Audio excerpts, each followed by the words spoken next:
Deutéronome chapitre 14. 14, 22. Tu lèveras la dîme de tous ces produits de semences, de tout ce que tu rapporteras de ton champ, chaque année. Et tu mangeras devant l'Éternel. C'est ma dîme, je la mange devant l'Éternel. Je ne la donne pas au pasteur. C'est ce que la Bible dit.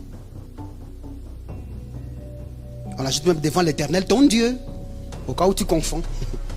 Dans les lieux qu'il choisira pour y faire résider son nom.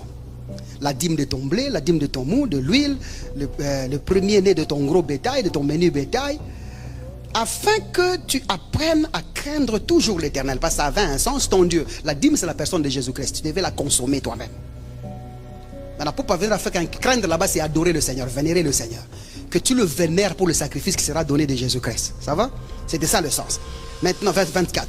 Peut-être que lorsque, ça c'est la partie que j'aime. Peut-être que lorsque l'Éternel, ton Dieu, t'aura béni, le chemin sera-t-il trop long pour que tu puisses transporter ta dîme à cause de ton éloignement du lieu qu'aura choisi l'Éternel. Donc l'église est loin. Là où tu dois aller donner, manger ta dîme, c'est loin. Pas donner la dîme, manger, c'est loin. Ton Dieu, il dit pour y faire résider son nom. Verset 25. Alors, tu échangeras ta dîme contre de l'argent. Parce qu'en réalité, la dîme ça n'est pas en argent.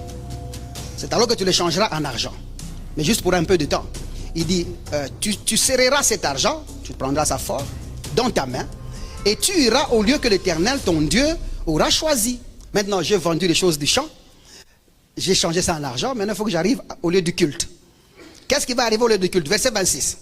Là, quand tu vas arriver, écoutez ce que je vais acheter avec mon argent. C'est l'argent des dîmes, mon argent. Là, tu achèteras avec l'argent tout ce que tu désireras.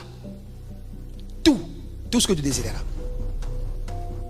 On commence à te montrer maintenant ce que tu peux désirer. Des bœufs si tu désires. Des brebis si tu désires. Du vin si tu désires. Et des liqueurs fortes si tu désires. Là, à la fin, c'est comme ça que la loi ne peut pas se mélanger à la grâce. Quand nous disons on ne veut pas mélanger, c'est avec raison. Nous savons que dans la loi, il n'y a rien de bon. Rien. Même pas une seule chose. Rien de bon. Vous ne pouvez pas mélanger ça. Ça ne se mélange pas. Croyez dans l'évangile que nous vous prêchons. Et vous allez vivre libre. Et libre à jamais. Mais si vous mélangez la loi et la grâce, vous allez amener des gens à un point où ils ne vont plus jamais changer. Mais accepter de prêcher l'évangile. Et d'une manière sans mélange. Ben, si vous mélangez, il va les ramasser un verset comme ça. Tu vas lui dire quoi? Que Dieu bénisse quelqu'un.